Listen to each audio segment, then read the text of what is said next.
الحمدللہ رب العالمین والصلاة والسلام علی محمد الامین واعوذ باللہ من الشیطان الرجیم بسم اللہ الرحمن الرحیم۔ ختم نبوت کی بحث میں اس سارے پس منظر کو اگر آپ سامنے رکھیں تو ہو سکتا ہے کہ ایک اور سوال پیدا ہو، اور وہ یہ کہ اس میں بہائیت کا ذکر نہیں ہوا۔ مرزا غلام احمد صاحب قادیانی سے کچھ برس پہلے ایران میں محمد علی شیرازی نے، جنہیں محمد علی باب کہتے ہیں، ان کے بارے میں علامہ اقبال کی ضرب کلیم میں ایک نظم بھی ہے کہ وہ سماوات کے اعراب غلط پڑھتے تھے، تو لوگوں نے کہا کہ اس کی کیا وجہ ہے؟ تو انہوں نے کہا کہ میری نبوت کے اور میرے الہام کے طفیل قرآن کو اعراب سے آزاد کر دیا گیا ہے۔ تو محمد علی باب نے ایک آنے والے موعود کی خبر دی، اور پھر اس کے مطابق بہاءاللہ نے میں یظہر اللہ کا دعویٰ کیا۔ وہ بھی ایک اپنی جگہ داستان، لیکن چونکہ وہ متصوفانہ تعبیر سے نہیں اٹھی بلکہ شیعی نقطہ نظر سے پیدا ہوئی ہے، یعنی شیعوں کے ہاں جو مہدی آخر الزمان کا تصور ہے وہ بنیادی طور پر اس سے پیدا ہوئی ہے۔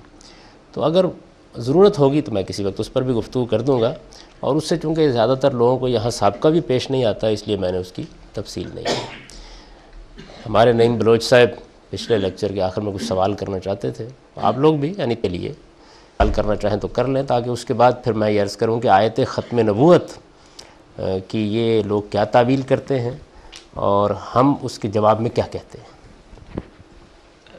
صوفی حضرات اپنے جو نقطہ نظر ہے اس کو دعوت کے طور پر پیش نہیں کرتے، جبکہ مرزا صاحب نے اپنے سارے فلسفے کو بطور دعوت کے رکھا اور اس کے اوپر کسی کی اخروی کامیابی اور ناکامی کو مشروط بھی کیا۔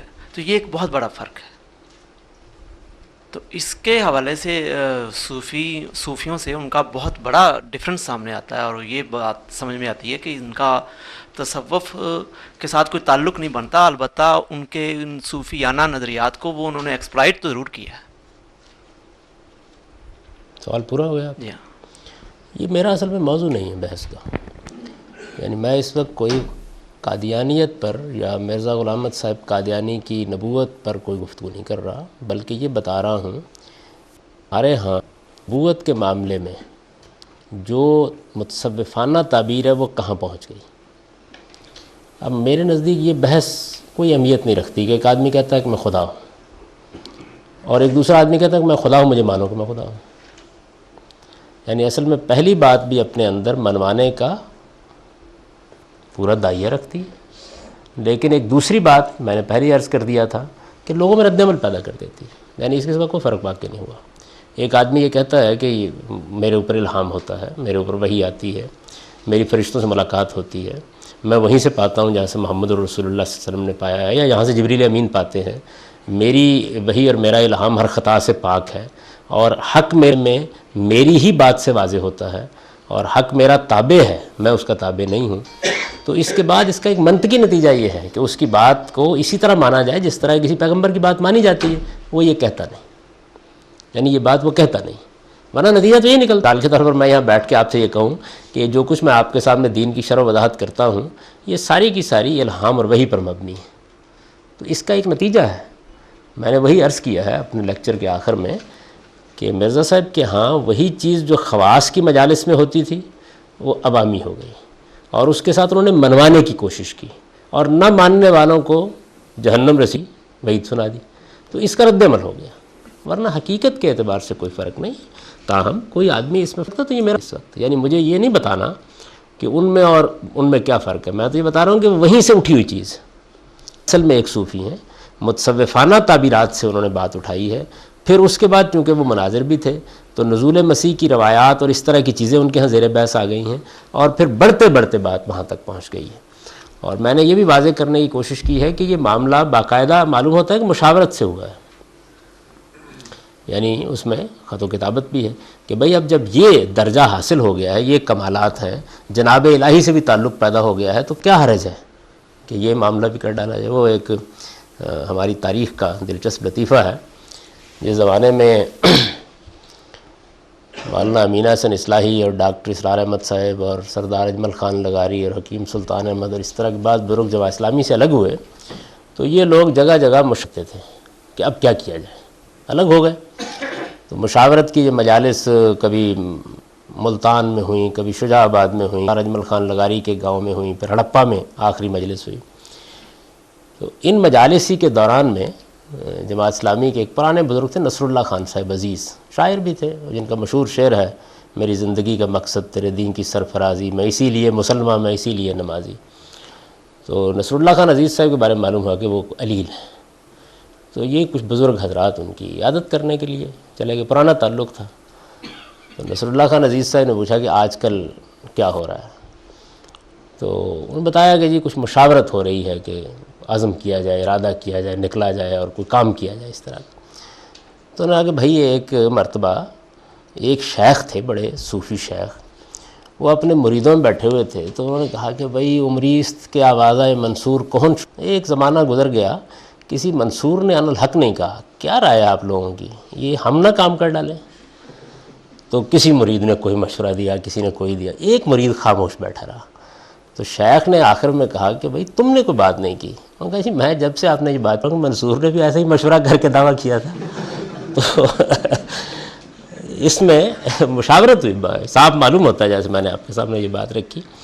یہ میرا موضوع نہیں، میرا موضوع یہ تھا کہ میں آپ کو یہ بتاؤں کہ یہ جو تعبیر ہے ہم کر رہے ہیں، اس میں قرآن اصل ہے، قرآن مجید کو بنیاد بنا کر ہم گفتگو کرتے ہیں اس ساری بات پر۔ متصوفانہ تعبیر کے اپنے کچھ ماخذ ہیں اور انہی کی بنیاد پر، جیسے وحدت الوجود کا تصور، حقیقت محمدیہ کا تصور، میرے صاحب نے اس کا حوالہ دیا ہے، باقاعدہ الفاظ میں انہوں نے بتایا ہے کہ یہ میرا اسی نوعیت کا ظہور ہے۔ میں نے ابھی آپ کے سامنے ان کا ایک اقتباس پڑھ کے سنایا۔ تو میں یہ عرض کر رہا تھا کہ ابھی سوال پیدا ہوتا ہے کہ قرآن مجید میں جو سورہ احزاب کی آیت 40 ہے، جس میں یہ بیان کیا گیا ہے کہ رسالت مآب صلی اللہ علیہ وسلم پر نبوت ختم ہو گئی، عام طور پر جس کا مطلب کیا جاتا ہے، اس کے بارے میں پھر یہ حضرات کیا کہتے ہیں، اور جو کچھ وہ کہتے ہیں اس کو اگر سامنے رکھا جائے تو ہم آپ کیا کہتے ہیں؟ اس کی وجہ کیا ہے؟ اس کی وجہ یہ ہے کہ اگر قرآن مجید کوئی بات نہ مانتے ہوں تو پھر تو ہم ان کے دعوی کا جائزہ الگ سے لیں گے، یعنی علم و عقل کے بنیاد کے اوپر اس کو رد بھی کریں گے۔ یہ بھی مرزا صاحب قادیانی بھی قرآن کو مانتے ہیں اور قرآن مجید کے بارے میں کوئی دو رائے ان کے بارے ہاں نہیں ہے۔ صوفیہ بھی سب قرآن کو مانتے ہیں۔ حد یہ ہے کہ بہائی حضرات بھی قرآن مجید کو مانتے ہیں، یعنی وہ قرآن مجید کی اس آیت سے استدلال کرتے ہیں جس میں اللہ تعالیٰ نے یہ فرمایا ہے کہ وہ معاملات کی تدبیر کرتے ہیں اور وہ معاملات زمین کے لیے نازل ہو جاتے ہیں، اور پھر کم و بیش ایک ایسے دن میں فی یوم کان مقدارہ الف سنۃ مما تعدون، جس کی مقدار تمہارے حساب سے 1000 سال کے برابر ہوتی ہے، وہ پھر ہماری بارگاہ میں پیش ہو جاتے ہیں۔ یہ قرآن میں بیان ہوا ہے۔ تو وہ یہ کہتے ہیں کہ 1000 سال، یعنی اس آیت کا ترجمہ وہ اس طریقے سے کرتے ہیں کہ اللہ نے جو امر نازل کیا تھا محمد الرسول اللہ پر، وہ 1000 کے بعد واپس ہو گیا، سال کے بعد، اور اب ظاہر ہے کہ امر بہائی، یہی تعبیر ہے ان کے ہاں، اس کا اجرا ہوا ہے۔ تو ان کے ہاں بھی قرآن ہی ماخذ ہے، یعنی قرآن کی ایک آیت ہے، اس سے انہوں نے اس کو لیا ہے۔ یہ جو ظہور ان کے ہاں ہوا ہے، جس کو وہ خدائی ظہور کہتے ہیں، اس کی بھی 2 تعویلیں ہیں ان کے ہاں، اور وہ زیر بحث رہتی ہیں۔ جس طرح ان کے ہاں 2 نقطہ نظر ہیں، یعنی ایک یہ ہے کہ اس نے الوہیت کا دعویٰ اصل میں کیا ہے، ذات خداوندی بہاء اللہ کی صورت میں ہوا ہے، اور کچھ محتاط بہائی ان کا ایک نقطہ نظر رکھنے والے لوگ جو ہیں وہ اس سے انکار کرتے ہیں، اور وہ یہ کہتے ہیں کہ نہیں، یہ در حقیقت وہی تعبیر ہے جو خدائی بادشاہی کی تعبیر رہی ہے، ورنہ اس نے ایسا دعویٰ نہیں کیا، وہ انسان ہی تھا۔ تو یہ جو مختلف میں نقطہ نظر رہے ہیں، سب کے سب قرآن مجید کو ماخذ مان کر گفتگو کر رہے ہیں۔ یعنی اگر وہ قرآن مجید کو ماخذ نہ مانیں اور یہ کہیں جی کہ بھائی نبوت کے بارے میں، جیسے پہلے نبوتوں کے بارے میں آپ فیصلہ کرتے ہیں تو ایک نئی نبوت ہے، اس کے بارے میں فیصلہ کیجئے، تو پھر ہماری ان کے ساتھ بحث اور بنیاد پر ہوگی۔ قرآن چونکہ زیر بحث ہے، ان کے ہم بھی زیر بحث ہے، تو اس وجہ سے اب ہم اسی کو بنیاد بنا لیتے ہیں۔ باقی چیزوں کی تردید کے لیے بھی بہت کچھ کہا جا سکتا ہے، لیکن پہلی بات قرآن کیا کہتا ہے۔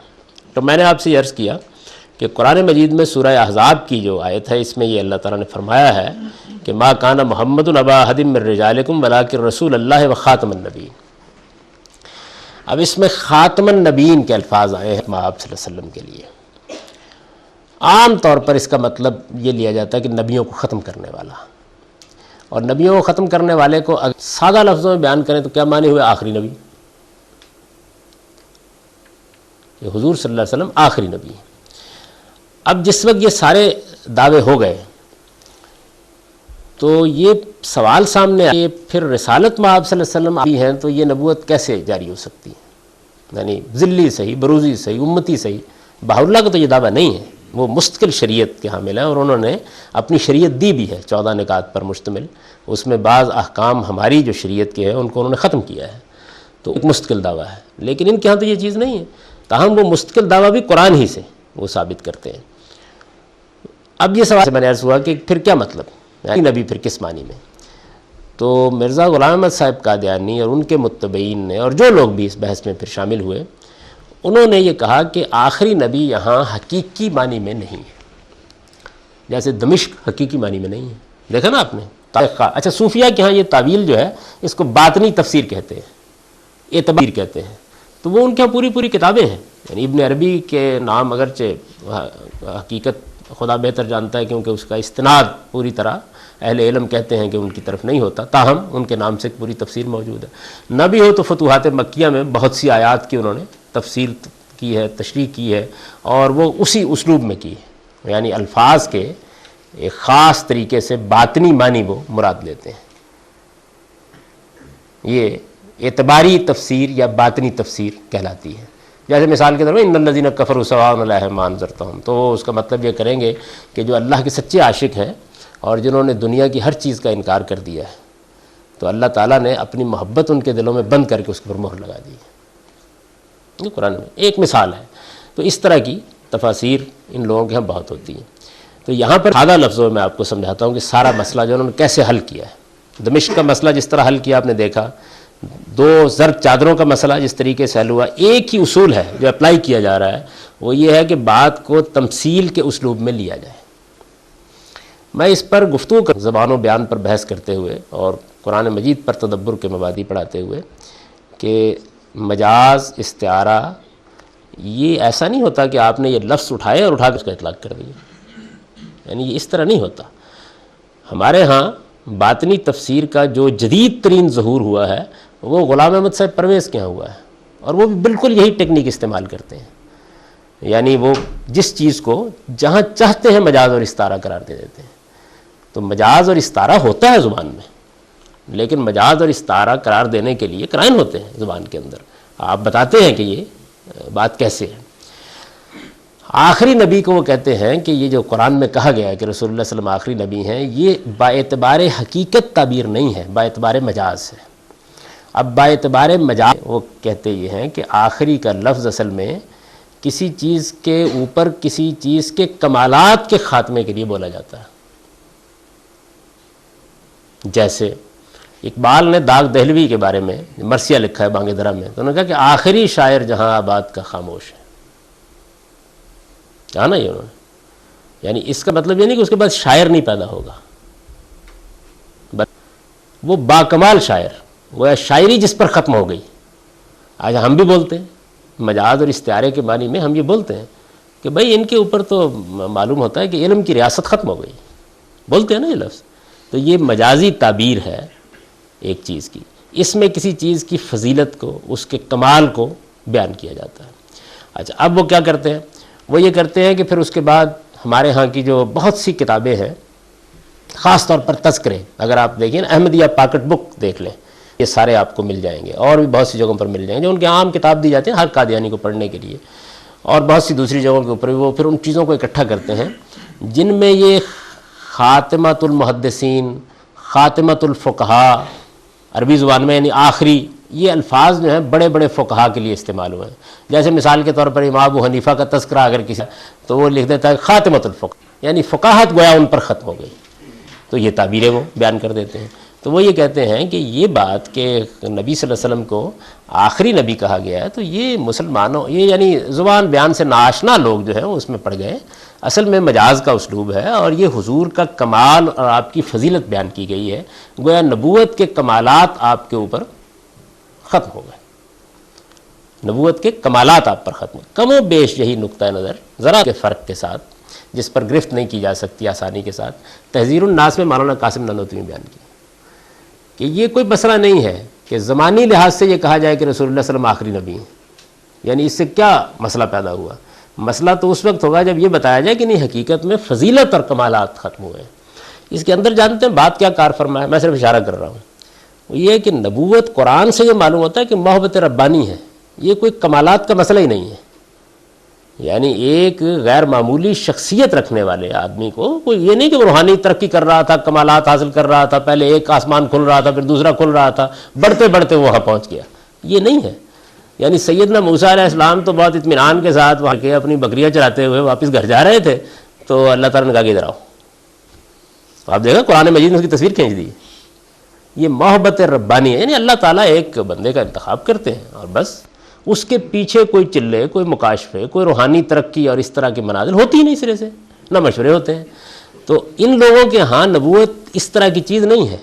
یعنی وہ تو اصل میں دیکھیے نا جس طریقے سے آپ کوئی شاعرانہ کمالات کو ترقی دیتے ہیں، آپ کوئی سائنسی کمالات کو ترقی دیتے ہیں، نفسی کمالات انسان کے اندر ہوتے ہیں اس کو ترقی دیتے ہیں، اسی طریقے سے کچھ کمالات کو ترقی دیتے ہیں اور پھر اس کے بعد یہ کمالات مختلف پہلوؤں سے شخصیت میں نمایاں ہوتے ہیں، کسی میں زیادہ کم. اور یہ جب بڑھتے جاتے ہیں کہ رسالت مآب صلی اللہ علیہ وسلم نے جب یہ کمالات حاصل کیے تو آخری درجے میں حاصل کر لیے، یعنی آخری درجے میں اس معنی میں. تو اس وجہ سے یہاں زمانی طور پر یہ کہ بھئی اب آپ کے بعد کوئی نبی نہیں آئے گا، یہ زیر بحث ہی نہیں، یہ ان کا استدلال ہے. اب ظاہر ہے کہ یہ آخری یا عربی زبان میں کہیں کہ خاتم النبیین، نبیوں کو ختم کرنے والا، اس تعبیر میں یہ احتمال موجود ہے. آپ انکار نہیں کر سکتے اس کا. یعنی اس اگر یہ ایسے ہی ہے تو پھر ظاہر ہے کہ اور طریقوں سے نفی کریں گے آپ، لیکن بہرحال یہ دو احتمال پیدا ہو جاتے ہیں. یعنی نفی ہو سکتی ہے سیاق سے، سباق سے، بات کہاں کہی گئی ہے. ثابت کر سکتا ہوں کہ یہاں کمالات زیر بحث ہی نہیں ہے، یعنی نہ کمال کا بیان زیر بحث ہے. قرآن مجید میں ایک بات یوں ہی نہیں آ گئی، وہ ایک الگ بحث ہے. لیکن قرآن مجید نے کمال یہ کیا ہے کہ چونکہ یہ معاملہ اللہ کے علم میں ہوگا کہ کسی زمانے میں اس کے مجازی معنی ہو جائیں گے، تو قرآن مجید میں لفظ خاتم النبیین ہے ہی نہیں.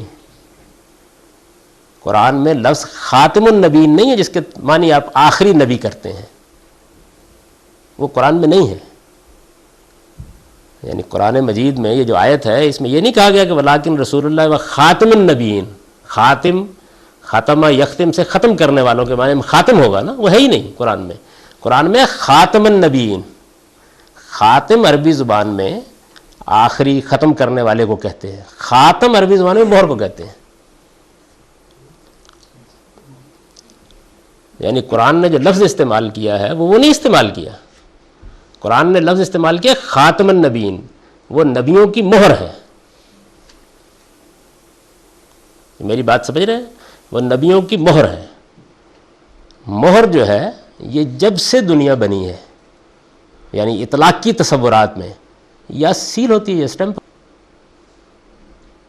یعنی جب کسی شخص کو کہا جائے گا کہ وہ نبیوں کی مہر ہے تو آپ بحث کی خاطر مان لیجئے، یعنی یہاں اگرچہ سیل کے معنی میں ہے اور اس کے بہت سے نظائر ہیں قرآن مجید میں، لیکن بہرحال مہر تصدیق کے لیے بھی ہوتی ہے اور کسی چیز کو مہر بند کر دینے کے لیے بھی ہوتی ہے. دونوں مہریں آپ نے دیکھا ہوگا، سیل، اسٹمپ. انگریزی زبان میں دو لفظ موجود ہے اس کے لیے. تو قرآن مجید نے جو لفظ استعمال کیا وہ یہ کہ وہ نبیوں کی مہر ہے. یعنی ٹھیک مفہوم اس کا وہ ہے کہ نبیوں کے سلسلے کے اوپر مہر لگا کے اس کو بند کر دیا گیا. اب یعنی وہ تعویل کی گنجائش باقی نہیں رہتی، کیونکہ یہ تعبیر جو ہے آخری نبی، آخری شاعر، وہ تو مجازن استعمال ہو سکتی ہے، یہ ہوئی نہیں سرے سے. ایک بات. دوسری بات یہ کہ اگر بر بنائے بحث مرزا غلام احمد صاحب قادیانی یا کوئی یہ کہے کہ جی نہیں مطلب یہ اسٹیمپ کے معنوں میں ہے، تو پھر سوال پیدا ہو جائے گا کہ پھر مطلب کیا ہوا؟ مطلب یہ ہوا کہ نبیوں کی وہ تصدیق ہے، یعنی نبی ان کی مہر اور تصدیق کے بغیر مانی نہیں جا سکتے. یہ معنی ہوں گے نا. پھر مطلب یہ ہوگا، تو اس کا مطلب یہ ہے کہ پہلوں کی انہوں نے تصدیق کرتے ہیں، بعد میں آنے والے کی نہیں مانتے. یعنی نتیجہ ایک ہی نکلے گا، مختلف نہیں نکلے گا. جدھر سے بھی آپ اپروچ کریں گے نتیجہ ایک ہی نکلے گا. یعنی اگر وہ اسٹمپ کے معنی میں لیں گے تب انہیں پھر دکھانا پڑے گا کہ دیکھیے جی میری نبوت کے محضر پر یہ محمد رسول اللہ کی مہر لگی ہوئی ہے. دکھانا پڑے گا نا قرآن مجید سے اس بات کو. جیسے سیدنا مسیح علیہ السلام نے رسالت مآب صلی اللہ علیہ وسلم کی تصدیق کی اور حضور اس کا مصداق بن کے آئے، یہ بتانا پڑے گا. تو یہ یعنی قرآن مجید نے لفظی ایسا اختیار کر لیا ہے کہ جس میں مجازی معنی کے احتمال کو ختم کر دیا بالکل. یعنی نبیوں کی مہر ہے، آخری ہے ہی نہیں. تو وہ کرتے یہ ہے کہ آخری کا ترجمہ کر دیتے ہیں اور اس کے بعد وہ تقریر شروع ہو جاتی ہے، آخری شاعر جہاں آباد کا خاموش ہے، ساری کی ساری. وہ لفظ ہی نہیں استعمال ہوا، وہ نبیوں کی مہر ہے.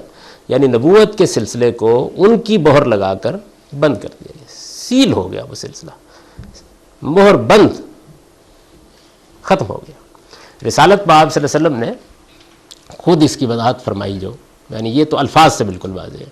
وہ میں نے بربنائے بحث برسبیل تنزل عرض کر دیا کہ اگر کوئی اصراری کرے کہ یہ سٹیمپ کے بانی میں ہے تو تب بھی بحث ختم ہو جاتی ہے. چنانچہ میرے پاس جب قادیانی لوگ آتے ہیں یا ان کو علماء آتے ہیں تو وہ بہت سی آیتیں کرتے ہیں، تو میں ان سے کہتا ہوں کہ بھائی بات یہ ہے کہ ہمارے اور آپ کے درمیان اصل مسئلہ یہ آیت ہے.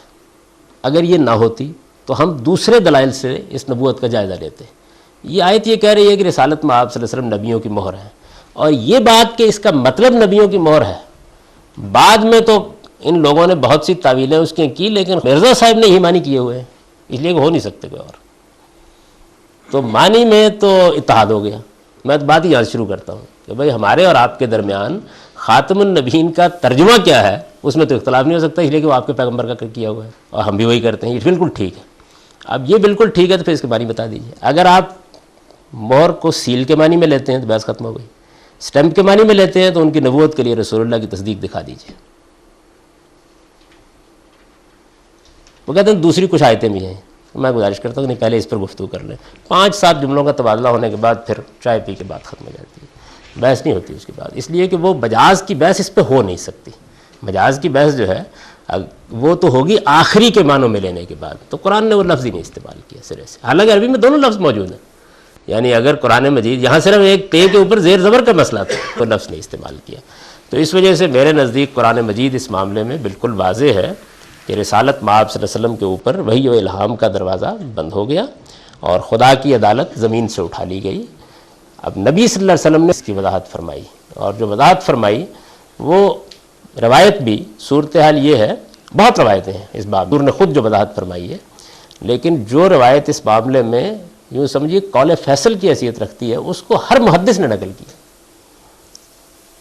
کوئی نہیں جس نے اس کو نقل. وہ روایت یہ ہے کہ لم یبق من النبوۃ الا المبشرات، نبوت میں سے کوئی چیز باقی نہیں رہی سوائے مبشرات میں. یعنی نبوت میں جو اللہ تعالیٰ کرتا ہے اس میں ایک چیز باقی رہ گئی، حضور نے فرمایا مبشرات. اب لوگوں نے پوچھا کہ قالوا یا رسول اللہ من مبشرات، صحابہ نے کہا مبشرات کیا؟ آپ نے کہا رویا الرجل الصالح، بھائی کسی نیک آدمی کو اچھا خواب آ جاتا ہے بس. یعنی پوری بات واضح کر دی کہ اب اگر کوئی اشارہ خدا کی طرف سے کسی موقع کے اوپر بندے کے لیے ہو سکتا ہے تو وہ زیادہ یہ ہو سکتا ہے کسی کو اچھا خواب آ جائے اور اس پر اللہ کا شکر ادا کرو بس. لیکن یہ بات کہ کوئی الہام ہوگا، کوئی القاء ہوگا، کوئی کشف ہوگا، کوئی عالم بیداری کی ملاقات ہوگی، کوئی فرشتوں کے ساتھ معاملہ ہوگا، اس کو حضور نے ختم کر دیا. یہ روایت کا تو انکار نہیں کیا جا سکتا، صحیح ترین روایت ہے، تمام جگہوں پر آئی ہے اور بڑے واضح الفاظ میں ہے. چنانچہ بخاری میں جہاں یہ روایت ہے تو وہاں ابن حجر اسقلانی نے اس کی شرح لکھی تو وہ کہتے ہیں کہ اس روایت سے تو یہ بالکل واضح ہے کہ الہام، القاء، اللہ تعالیٰ کے ساتھ رابطے کے جتنے ذرائع ہیں وہ ختم ہو گئے، بالکل واضح ہے. لیکن اس کا یہ مطلب نہیں لیا جا سکتا. کیوں؟ اس لیے کہ اس امت میں بہت سے صالحین نے الہام کا دعویٰ کیا. میں نے کوئی مطلب تفنن تباہ کی بات نہیں کی، بالکل نہیں الفاظ میں یہ موجود ہے. آپ ان کی ابن حجر کی شرح نکال کے فتح الباری میں دیکھ سکتے ہیں، انہیں الفاظ میں موجود ہے. یہ بالکل اسی طرح کا استدلال ہے جیسے متع کے بارے میں مولانا سید ابو العلا صاحب مودودی نے کیا ہے. تفہیم القرآن میں آپ دیکھیے نا، تو وہ کہتے ہیں کہ سورہ مومنون کے بارے میں یا سورہ معارج کے بارے میں یہ تو بحث ہی نہیں ہو سکتی کہ وہ مدینے میں اتری ہیں، مکے میں اتری ہیں، مکی صورتیں پکار کے کہہ رہی ہیں. صورتوں میں یہ بیان کیا گیا ہے کہ اللہ تعالیٰ نے زن و شو کا تعلق ممنوع قرار دے دیا ہے سوائے بیویوں کے اور ہر ایک سے.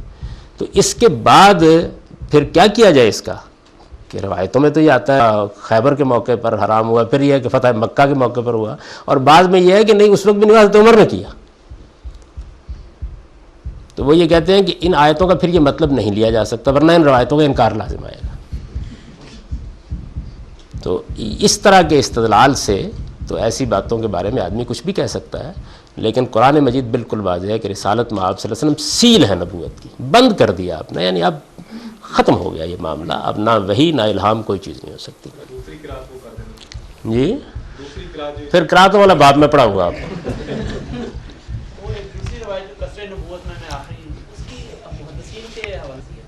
نہیں وہ مانتے ہیں سارے، روایتیں تو بہت ہیں اس معاملے میں، لیکن یہ روایت تو اصل میں ایک اور کام کر رہی ہے.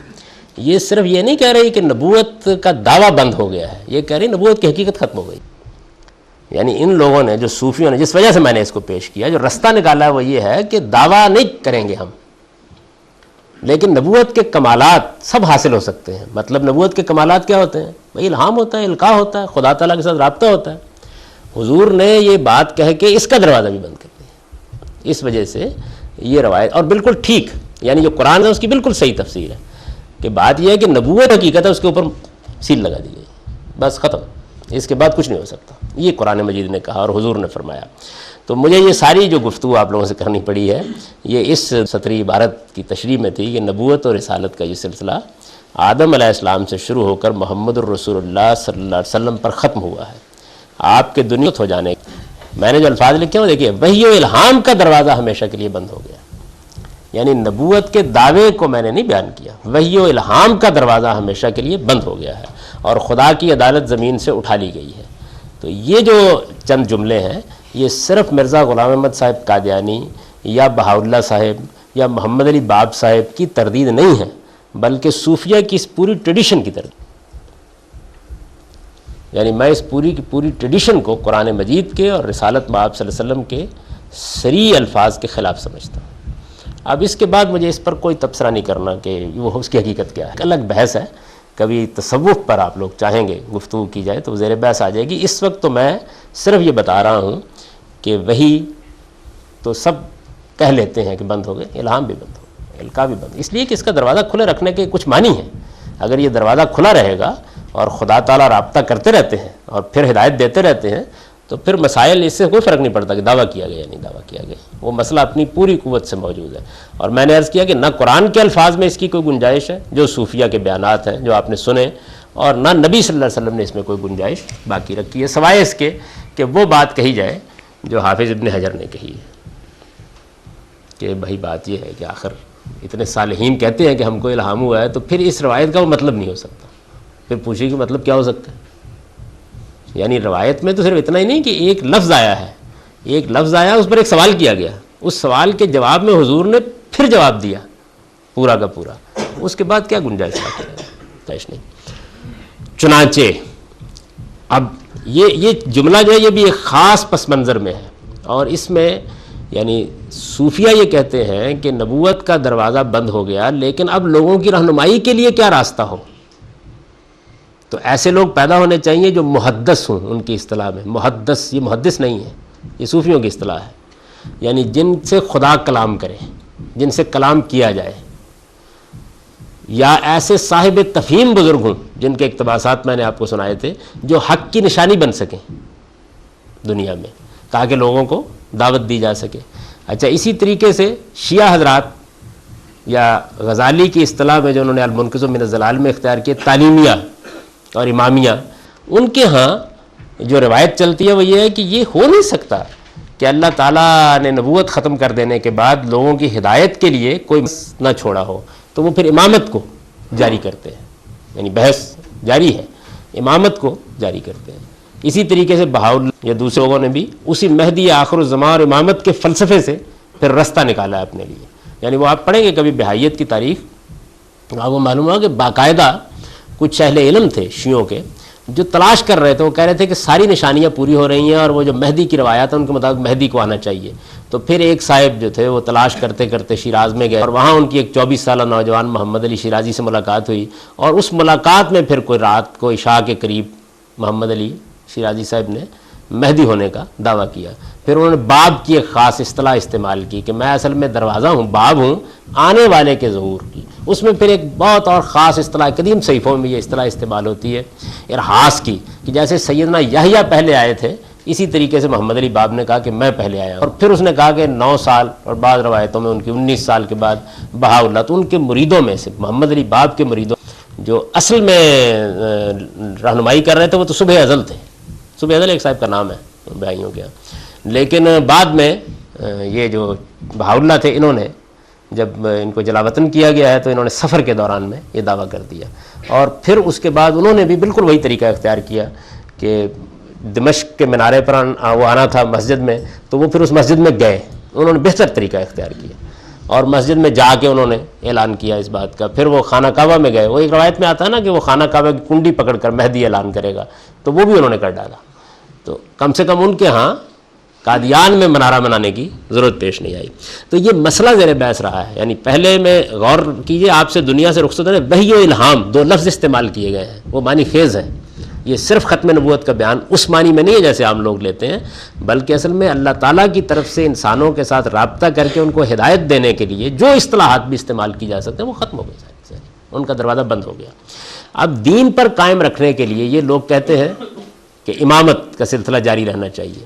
امامت نہیں تو پھر وہ شیعت کی تاریخ پر میں شاید گفتگو کر چکا ہوں یہاں پہ. یعنی ان کے ائمہ جب ختم ہوئے ہیں تو پھر جس کو وہ کہتے ہیں کہ یہ صغرا غیبوبت ہے, چھوٹی غیبوبت ہے, اس میں پھر وہ 4 آدمی ہیں جن کا امام سے غار میں رابطہ تھا اور لوگ باقی نہیں پہنچ سکتے تھے, اور وہ ان کے خط پڑھ کے سناتے تھے ان کے.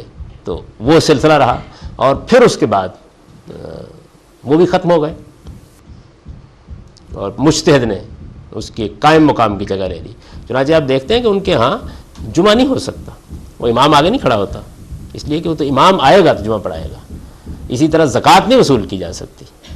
زکوٰۃ کے یہ نہیں وہ قائل نہیں ہے, زکوٰۃ لینے کا حق اصل میں امام ہی رکھتا ہے, اور ہدایت کا ایک ذریعہ اللہ تعالیٰ نے جاری رکھا. صوفیہ کے ہم یہ چیز اسی طریقے سے موجود ہے.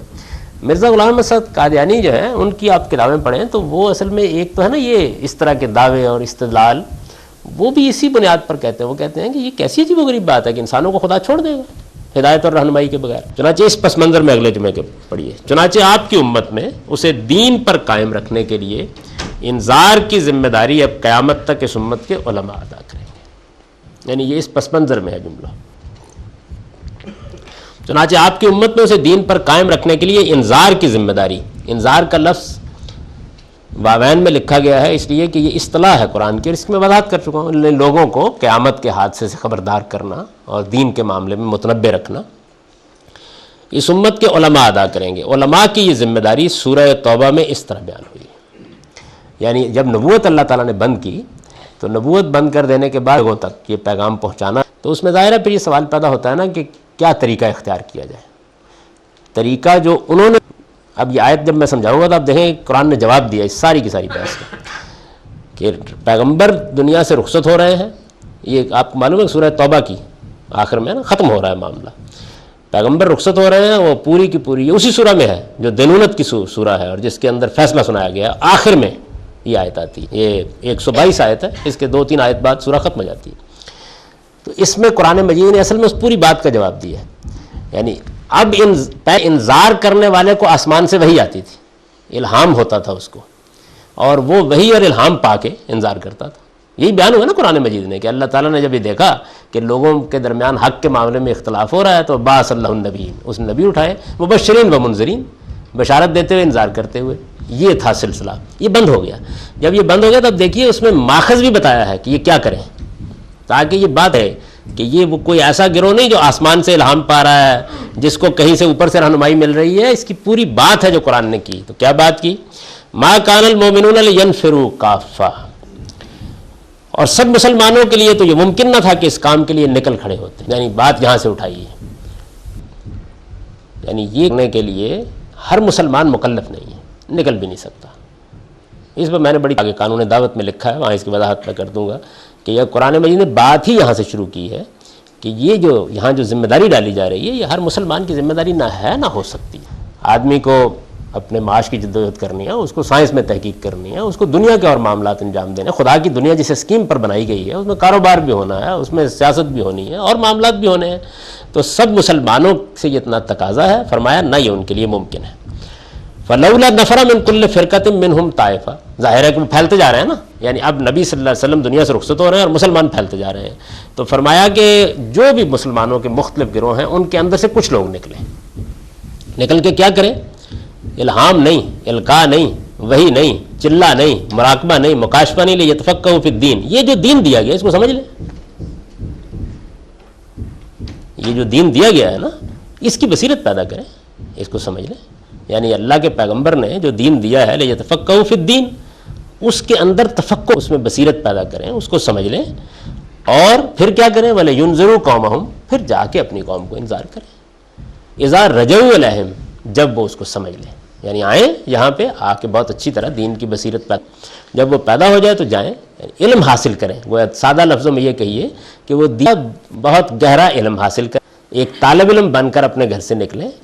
جب علم گہرا حاصل کر لیں, تفاعل کا صیغہ نا, یتفقہوا فی الدین, دین کی گہری بصیرت جب اپنے اندر پیدا کر لیں تو پھر جا کے اپنی قوم کو انذار کریں, جب ان کے پر لعلہم یحذرون, تاکہ وہ اللہ تعالیٰ کی گرفت سے بچتے رہیں. یعنی یہ گویا اللہ تعالیٰ نے آگے کے لیے اس امت کی اصلاح کا بندوبست کر دیا کہ اس میں پہلی بات تو یہ کہ کام مسلمانوں کو کرنا ہے. سب مسلمانوں کو نہیں کرنا, ان میں سے جن کو اللہ توفیق دے وہ چند لوگ نکلیں اور یہ کام کریں.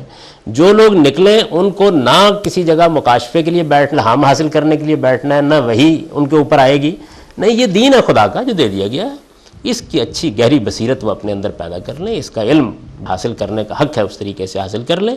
جب اس کا گہرا علم وہ حاصل کر لیں تو پھر اس کی بنیاد کے اوپر وہ اپنی قوم کو انذار کریں.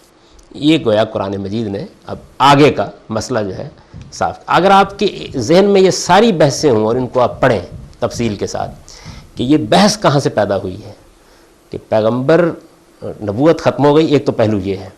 اب اس کے بعد مسئلہ یہ ہے کہ لوگوں کی ہدایت, ان کو صحیح حق پر رکھنے کا پھر کیا انتظام اللہ تعالیٰ نے کیا ہے. تو سورہ توبہ میں جب اللہ تعالیٰ نے معاملہ ختم کیا, یہ بتا دیا کہ دینونت برپا کر دی گئی, تمام معاملات ختم ہو گئے, تو وہاں آخر میں ایک بحث یہ ہے کہ یہ کیا وجہ ہے کہ جو دور دراز کے علاقوں میں لوگ بیٹھے ہوئے ہیں ان کے اندر دینداری میں استحکام نہیں ہے, اور وہ دین کے معاملے میں بھی صحیح علم پر نہیں کھڑے, اور ان کے ہاں بہت سی غلطیاں ہو رہی ہیں. تو فرمایا کہ ان لوگوں کو اچھی صحبت میسر نہیں رہی, لہٰذا اب ان کے لوگ نکلیں, وہ آئیں مدینے میں آ کے رہی بصیرت حاصل کریں اور جائیں اور جا کے اپنی قوم کو انذار کریں. یہاں سے گویا اللہ تعالیٰ نے اس مسئلے کا حل کیا. اور اس کے بعد امت کے اندر جو صحیح ٹریڈیشن چلی ہے وہ یہی ہے, یعنی کچھ لوگ خدا کے دین کی بصیرت حاصل کرتے ہیں, اس میں تفقہ حاصل کرتے ہیں, اور اس کے بعد ہماری امت میں اللہ کا بڑا شکر ہے کہ ہمیشہ یہ سلسلہ جاری ہے. مجھ سے بہت سے لوگ پوچھتے ہیں کہ تمہاری اسلام کی نشت ثانیہ کے بارے میں کیا رائے ہے, تو میں ان سے یہ عرض کرتا ہوں یہ تابعی ہے. اس کی وجہ یہ ہے کہ اسلام تو کبھی نہیں مرا, زندہ اور پائندہ ہے, اس کی کتاب زندہ ہے, اس کے پیغمبر کی سیرت زندہ ہے, وہ بالکل تاریخ کی روشنی میں کھڑا ہے, اور اس دین کو سمجھنے والے, اس میں بصیرت رکھنے والے اہل علم مسلسل پیدا ہو رہے ہیں. اور حد یہ ہے کہ جو انتہائی دور زوال ہے اس میں اس درجے کے پیدا ہو رہے ہیں کہ کوئی کمی اندر. تو یہ اللہ تعالیٰ کا جاری کردہ سلسلہ ہے جو ہمیشہ قیامت تک جاری رہے گا. جاوید صاحب ایک سوال ہے اس سلسلے میں. یہ جو بات ہے یہ بیسیکلی مثبت بات ہے, پازیٹیو بات ہے کہ علماء نے حضور اکرم کے جانے کے بعد یہ ذمہ داری اٹھانی ہے, لیکن قرآن کی آیت کے جو الفاظ ہیں وہ ایک منفی انداز میں بیان کر رہے ہیں. ایسے محسوس ہوتا ہے جیسے یہ کام ہو نہیں رہا اور ایک خاص طریقے سے طنز کیا جا رہا ہے کہ ایسا کیوں نہیں ہوا کہ تم میں سے ایسے لوگ اٹھتے. ایسا ہی تھا, یعنی قرآن مجید میں تو اصل میں بات جیسے میں نے عرض کیا نا وہ پیغمبر کی سرگزشت انذار تو بل میں ایک صورتحال میں ہوتی ہے. یہ دور دراز کی بستیوں کے جو لوگ تھے یہ آتے ہی نہیں تھے, ان میں سے دین کا علم حاصل کرنے کے لیے بھیجا جاتا تھا. بعض اوقات 2-3 موقع تو ایسے ہوئے کہ صحابہ کرام کو بھیجا گیا اور وہ رستے میں مار دیا گیا, بہت مشہور واقعات ہیں. یعنی نہ ادھر سے صورتحال ہو رہی تھی نہ ادھر صورتحال ہو رہی, تو قرآن نے اس پر تبصرہ کیا, تبصرے کے ذیل میں یہ بات آئی, منتقل نہیں کی, یعنی ایک موضوع پیدا ہو گیا تو اس کے ضمن میں اللہ تعالیٰ نے اس کو بیان کر دیا.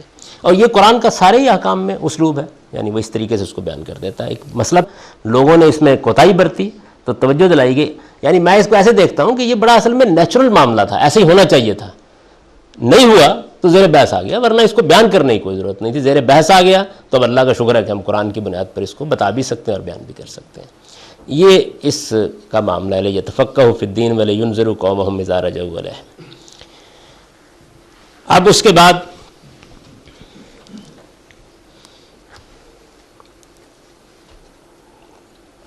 اس پر ایک سوال پیدا ہوتا ہے. وہ سوال یعنی ایک اہم سوال ہے, اور میرے خیال کے مطابق اس پر ہم کو تھوڑی سی آگے بڑھنے سے پہلے تفصیلی گفتگو کر لینی چاہیے.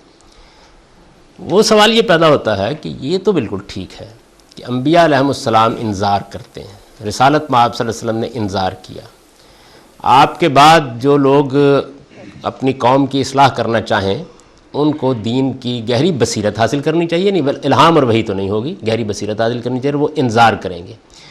تو یہ سوال پیدا ہوتا ہے کہ انذار کے معنی تو معلوم ہے، یعنی آخرت سے خبردار کرنا، دین کے بارے میں متنبہ کرنا، اللہ کی گرفت کے بارے میں لوگوں کو، یعنی قرآن میں بہت وسیع طریقے پر یہ لفظ استعمال ہوا اور ایسا استعمال ہوا ہے کہ کوئی اس کے معنی میں ابہام نہیں ہوتا۔ یہ کیسے کیا جائے گا؟ میرے اس بات سے، یعنی اس سے زیادہ بہتر الفاظ میرے پاس نہیں تھے، میری بات واضح نہیں ہو گئی آپ پر۔ کیسے کیا جائے گا؟ یعنی اس کا طریقہ کیا ہوگا؟ یعنی میں قیامت پر تقریر کروں، ایک ایسے لوگ پیدا ہوں کہ جو بہت قیامت کے معاملے میں، آخرت کے معاملے میں توجہ دلانے والے ہوں، آج کل کے حالات میں بات بیان کی جائے اور لوگوں کو اس کے بے کیا جائے، میں اس کی نفی نہیں کر رہا، لیکن قرآن مجید نے اس معاملے میں بھی کچھ رہنمائی دی ہے، یعنی اس معاملے میں بھی رہنمائی دی ہے، اور میرے نزدیک اس رہنمائی میں بھی تصوفی کے بعض پیدا کردہ مسائل جو ہیں ان کا بہت شافی جواب ہے۔ اس لیے کہ یہ بات ذہن میں رکھیے کہ علماء کو لوگوں کی اصلاح سے اتنی دلچسپی نہیں ہوتی جتنی صوفیوں کو ہوتی ہے، یعنی اس میں دو رائے نہیں ہو سکتی، اور چونکہ ان کو ہوتی ہے تو ان کے ہاں یہ مسائل بھی پیدا ہوتے ہیں۔ قرآن مجید میں ایک مقام پر اللہ تعالیٰ نے یہ بتایا ہے کہ اس انذار کو، لفظ استعمال کیا گیا نا ایک ہی، پیغمبروں کے لیے بھی یہی لفظ استعمال ہوا ہے اور انہیں کرنا ہے۔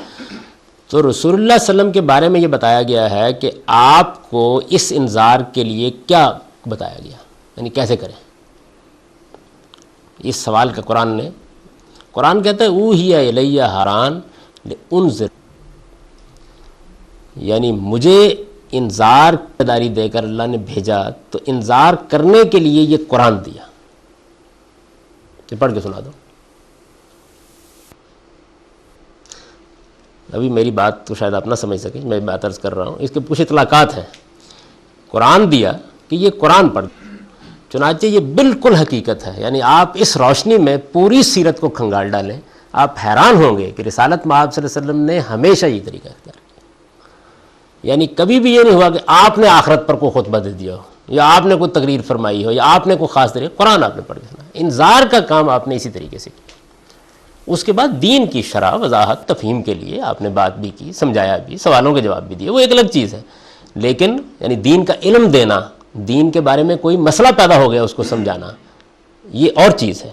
لیکن انذار جو یہاں بیان ہوا ہے اس کے لیے حضور نے قرآن مجید پڑھ دیا، یعنی آپ کے بارے میں تو یہ آتا ہے کہ قریش کے سردار آئے، انہوں نے آ کے پوچھا کہ آپ کی کیا بات ہے، تو آپ نے فلاں سورہ پڑھنا شروع کر دیا۔ آپ مکے میں گئے، عیسائی آئے گفتگو کرنے کے لیے، انہوں نے کہا آپ کی دعوت کیا ہے، آپ نے فلاں سورہ پڑھنا شروع کر دیا۔ یعنی قرآن مجید ہے جو اصل میں، تو قرآن نے یہ بیان اوحی الیہ ھذا القرآن، قرآن ہے یہ، مجھ پر یہ قرآن وحی کیا گیا ہے، کس لیے؟ لانذرکم، کہ میں تمہیں انذار کروں، بہی، اس کے ذریعے سے۔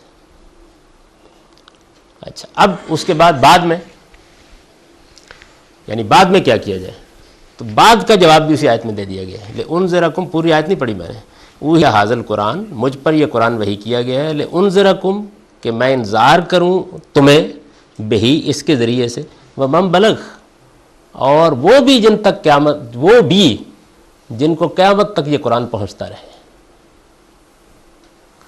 یعنی یہ قرآن ہے اصل میں جس کی بنیاد پر یہ انذار ہونا ہے، اور قرآن مجید اب ہمیں کچھ نہیں کرنا سوائے اس کے کہ قرآن مجید کو پہنچا دیا جائے۔ وہ بولے گا خود، متوجہ خود کرے گا، متنبع خود کرے گا، زندگیاں خود بدلے گا جتنی بدلنی ہے، یعنی وہ کام وہ کرے گا۔ ہاں البتہ یہ پیش کرنے والے لوگوں کو دین کی صحیح بصیرت حاصل ہونی چاہیے، لوگ اس انذار سے متوجہ ہو کے ان سے پوچھیں کہ پھر کیا ہے دین، تو وہ بتانے کی پوزیشن میں، یعنی وہ دین کا علم، اور پیغمبر صلی اللہ علیہ وسلم نے اسی طریقے سے کیا۔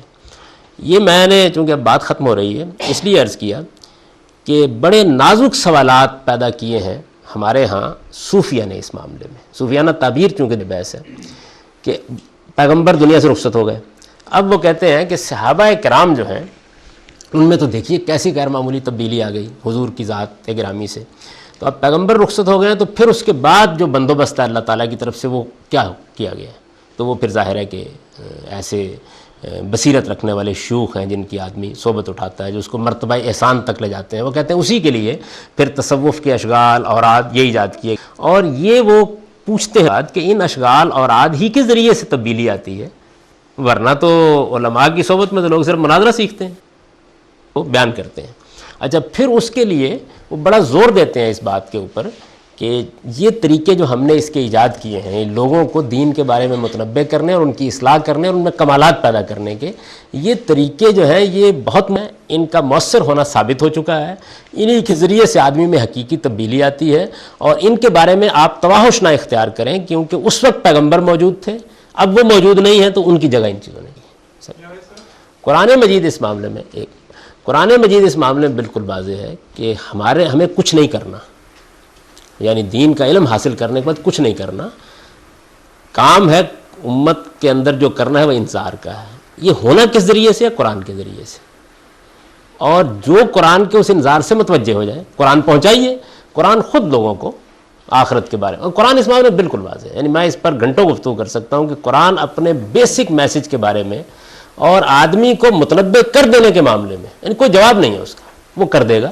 اب بحث رہ گئی یہ بات کہ کوئی دین کا حکم سمجھنا ہے، قرآن کی کسی آیت کی کوئی بہت گہری حکمت جاننی ہے، یہ ہے اصل میں کہ وہ پھر بصیرت رکھنے والے لوگ موجود ہوں جن کے ذریعے سے وہ سمجھیں۔ ابھی میں نے صرف اشارہ کیا، اس کے اندر بعض تفصیلات ہیں، لیکن میں آپ کے سوال کا پہلے جواب دے دیتا ہوں۔ جی، یہ جو بھی آپ نے فرمایا تھا کہ متصوفانہ سلوک کے دوران اوراد و اشغال جو ہوتے ہیں، ان کے جو رزلٹ نکلتے ہیں، جو ایکسپیرینسز سالکین کو ہوتے ہیں، وہ بعض اوقات اتنے ہی کلیئر ہوتے ہیں جتنے اس وقت ہم آپ کو سن رہے ہیں۔ اس کو آپ کیسے اپریہینڈ کرتے ہیں اور کیسے ایکسپلین کر سکتے ہیں؟ اس کی مجھے ضرورت نہیں ہے، یعنی میں اپنے لیے پوچھ رہا ہوں، نہیں، میں اس وقت اس کا جواب نہیں دوں گا۔ اچھا، اس کی وجہ یہ کہ اس کی مجھے اس لیے ضرورت نہیں ہے کہ میرے نزدیک اس سے اصل سررشتہ غائب ہوتا ہے۔ میں نے بحث کہاں شروع کی تھی کہ اگر تو یہ سب حضرات قرآن کو مانتے ہیں تو پھر تو میں گفتگو یہ کروں گا قرآن یہ کہتا ہے، اب مجھے آگے کچھ کہنے کی ضرورت نہیں ہے۔ رسول اللہ کو مانتے ہیں، رسول اللہ یہ کہتے ہیں، یعنی قرآن کہتا ہے نبوت ختم ہو گئی، رسول اللہ کہتے ہیں لم یبق من النبوۃ الا المبشرات، تو میرے نزدیک تو بحث یہاں ختم ہو جانی چاہیے، یعنی اس کے بعد صرف خاموشی اختیار، جو بھی کوئی آدمی جو بیان کرے اس پہ کوئی بحث تبصرہ کرنے کی ضرورت نہیں، وہ اس جگہ کو چھوڑ دے۔ مثلا حافظ ابن حجر جو ہیں وہ مثال کے طور پر اگر یہ جواب دیں کہ لم یبق من النبوۃ الا المبشرات کہ یہ معنی نہیں ہو سکتا، میں پوچھ نہیں ہو سکتے، یعنی میں اگلی بات نہیں کروں گا، پہلے میں یہ پوچھوں گا کہ جی پھر بتائیے کیا معنی ہو سکتے ہیں، یعنی پھر معنی سمجھا دیجئے۔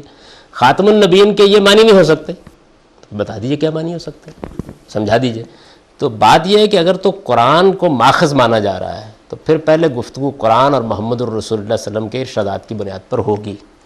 اچھا، اب ایک آدمی کہتا ہے جی میں نہیں مانتا اس کو، الگ رکھ دے، اب میں آپ کے سوال کا جواب دینے کے لیے تیار ہوں، لیکن وہ پہلے اس کو جگہ چھوڑنا ہوگا نا، یعنی اب میں بتا سکتا ہوں کہ یہ سب کیوں ہوتا ہے، کیسے ہوتا ہے، کیا حقیقت ہوتی ہے اس کی، یہ پھر ایک علمی سوال ہے۔ نہیں، میں اور میں اس کا بات میں عرض کرتا ہوں آپ سے، وہ یہ ہے کہ ان سب کو مانتے ہوئے ایک فزیکل ایکسپیرینس، کہ فزیکل ایکسپیرینس کو آدمی ڈینائی نہیں کر پاتا مینٹلی، تو اس فزیکل ایکسپیرینس کی کیا بیسز ہیں، اور وہ ایسا ہی فزیکل ہے جس طرح میں آپ سے بات کر رہا ہوں؟ جی بالکل ٹھیک بات ہے، اس کا جواب بھی قرآن نے دے دیا نا، یہ بتا دیا قرآن مجید نے کہ یہ صرف قرآن تھا جس کے نزول کے موقع کے اوپر قرآن مجید کی آخری صورتوں کے اندر بڑی تفصیل سے یہ چیز زیر بحث آئی ہے، اور قرآن مجید نے اس کو ایک سے زیادہ مقامات کے اوپر موضوع بنایا ہے کہ یہ صرف قرآن تھا جس کے نزول کے اوپر آسمان میں پہرے لگا دیے گئے تھے، اور قرآن مجید یہ کہتا ہے کہ جنات کا فرشتوں سے چیزوں کو اچکنا اور لا جا کر اپنے لوگوں کے اوپر الہام کرنا سلسلہ تھا، یہ اس زمانے میں بند کر دیا گیا، یہاں تک کہ اس نے پھر ایک پورا تجربہ نقل کیا ہے کہ جنات نے یہ آپس میں کہا کہ ہوا کیا ہے۔ سورہ جن میں ہم پہلے اوپر جاتے تھے اور وہاں بیٹھ کر ہمارے لیے ٹھکانے موجود تھے جہاں سے ہم سن گن لے لیا کرتے تھے اور لوگوں تک پہنچا دیا کرتے تھے، تو ہم نے دیکھا کہ اوپر بھی پہرے نیچے بھی پہرے، اب تو جو جاتا ہے یجد لہو شہابن رصدا، ایک شہاب ثاقب ہے جو کھدیڑتا ہوا سے پیچھے پھینک دیتا ہے۔ تو قرآن مجید نے یہ بتایا کہ جب لگے انہوں نے دیکھے تو وہ آئے اور انہوں نے آ کے کہا کہ یا تو کوئی بہت بڑا حادثہ انسانوں کے ساتھ ہونے والا ہے یا کوئی بڑی رحمت نازل ہونے والی ہے، تو یک بہ یک وہ گزرے تو انہوں نے محمد رسول اللہ صلی اللہ علیہ وسلم کو قرآن پڑھتے ہوئے سنا، اور ان پر واضح ہوا کہ یہ سب کیوں بند کر دیا گیا ہے۔ تو جب قرآن کا نزول مکمل ہو گیا، حضور چلے گئے، تو پہرے ہٹا دیے گئے۔ تو قرآن نے بیان کر دیا نا، ہٹ گئے پہرے۔ اس کے بعد اب ہٹ گئے پہرے تو اس کا جو نتیجہ نکلتا ہے وہ آپ کو اندازہ کریں۔ میرے نزدیک اس کا یہ بتا دیا گیا نا کہ قرآن مجید کے نزول سے پہلے تھے قرآن کے نزول، قرآن نے کہا کہ اس کے نزول کو محفوظ کرنے کے لیے شیطانوں سے ہم نے ہٹا دیے۔ اس کا مطلب کنکلوژن یہ ہوا سر کہ پورا تصوف اور پورا سلوک ایک جناتی ایکٹیویٹی کا رزلٹ ہے۔ اب نتیجہ آپ نے کہا لیا، میں نے قرآن مجید نے جو بات بیان کی، میرے نزدیک قرآن نے اس کو موضوع بنایا اس لیے کہ ان کا اصرار یہ تھا، قریش کا موضوع کیوں بنا ہے، ان کا اصرار یہ تھا کہ جو اس سے پہلے اس طرح کی الہامی چیزیں کاہنوں وغیرہ پر ہوتی رہتی ہیں، اور جو ان کو ایکسپیرینس جو آپ بیان کرتے ہیں ہوتے ہیں، یہ اسی طرح کا ایک تجربہ ہے جو محمد رسول اللہ کو ہو گیا ہے۔ تو قرآن مجید نے اس کو موضوع بنا کے باقاعدہ اس کو جواب دیا، یعنی اس جواب کو اگر آپ کبھی پڑھیں وہ بڑا شان کا جواب ہے۔ وہ کہتا ہے کہ یہ تو جس وقت اوپر سے نازل ہوتا ہے تو ایک لوح مکنون میں ہوتا ہے، وہاں بھی پہرے لگے ہوئے ہیں، یہ جبریل امین کو دیا جاتا ہے، وہ مطاعن سما امین ہے، مجال نہیں ہوتی کسی کی دراندازی کرے۔ یہ جو صاحب ذوق آدمی وہ جانتا ہے کہ اس کا مطلب یہ ہے کہ یہ اگر نہ اہتمام ہو تو دراندازی ہو رہی ہے، خدا نے آزمائش کے لیے اسے رکھا ہوا ہے، یہ وہاں دیا جاتا ہے۔ پھر اس کے بعد یہ آتا ہے تو پہرے لگا دیے جاتے ہیں۔ اس کے بعد جنوں کا ایکسپیرینس بیان کرتا ہے کہ انہوں نے پورا کا پورا ایک سورہ جن کو آپ پڑھیں نا، سورہ جن کمال کی سورہ ہے، وہ پوری بتاتی ہے کہ جی یہ حادثہ پیش آ گیا ہے، اس سے پہلے یہ نہیں تھا، اور ظاہر ہے مقصد کے لیے لگایا گیا نعیم بلوچ صاحب، اس کے بعد نہیں رہنا چاہیے۔ یعنی جب قرآن یہ کہتا، جن یہ کہتے ہیں، نقل کر رہا ہے کہ جی یہ اس سے پہلے نہیں تھا، ہم تو بڑے اطمینان سے جا کے چیزیں لے بھی لیتے تھے۔ یعنی وہ کہتے ہیں باقاعدہ وہ جگہ موجود ہے اوپر جہاں سے فرشتے جب لا رہے ہوتے ہیں مختلف احکام اللہ تعالیٰ کے، اور بات اسی سے پیشینگوئیاں ہو جاتی ہیں، اسی سارے معاملات ہو جاتے ہیں، ہم لے لیا کرتے تھے باقاعدہ جا کے۔ اب یہ سلسلہ بند ہوا، وہ ڈھونڈتے پھر رہے ہیں، وہ کہہ رہے ہیں ہم تلاش کر رہے تھے کہ یہ جو سلسلہ کبھی نہیں رکا تھا یہ اس وقت کیوں رک گیا۔ یہی ہے نا پڑھی ہوئی ہے کہ ہم ڈھونڈتے پھر رہے تھے اور ہمیں تلاش تھی کہ یہ سلسلہ بند ہو گیا ہے، کیا حادثہ ہوا ہے، کیا خدا نے انسانوں کے بارے میں کوئی بڑا فیصلہ کرنے کا ارادہ کر لیا ہے۔ گزرے تو ہم نے سنا قرآن تو ہمیں کہا کہ وہ یہ معاملہ ہوا۔ تو اس میں قرآن مجید نے بتایا یہ سب کیسے ہوتا ہے۔ میں خالد جی کے قول و قولی حاضر